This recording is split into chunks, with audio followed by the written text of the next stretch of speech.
That meant hello, I guess. And I'm going off Dave's last video, go watch it. So, Dave's last video was about nostalgia and stuff from his childhood. Today, we will be talking about things in the same camp of topic, only we will be moving into the cabin next door to talk about Parenthood. Now, I know for pretty much all of us here, camping is... No, Parenthood! Parenthood. Okay. For most of us, Parenthood is a long way off. And it's not something that most of us really want to think about. But what I think is a good thing to do is to start thinking about some of these things now and just start picking up little hints, little tricks and tidbits and just jotting them down. Little books, just jotting them down for later. Not as a part of any big plan to have kids, just for future reference. We have a lot to learn from hearing stories about other parents, but mostly from our own parents. Now, my parents are awesome. They've always supported me. I've always been able to talk to them about anything.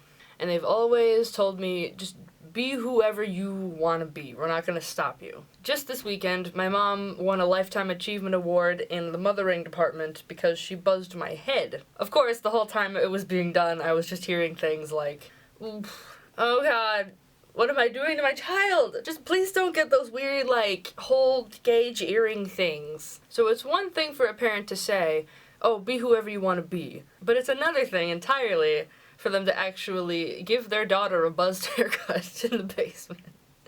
So if/when I have kids, I want to do that kind of stuff for them too.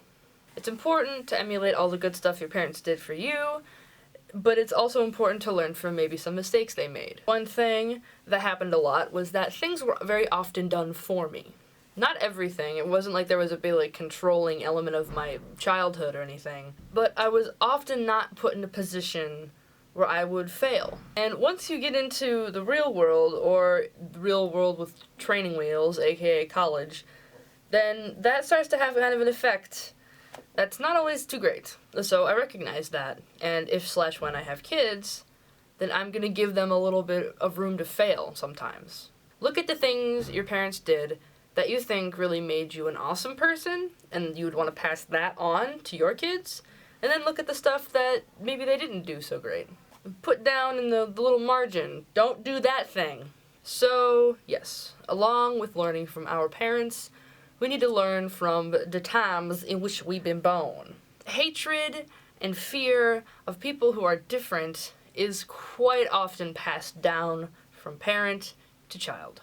When you're a kid and you're learning the rules of society, you are internalizing the rules. It's how you learn. So something that really excites me is that this generation that's been born kind of in the digital age, the information is just so widely available. It's not all just from a couple sources anymore. There's just endless perspectives.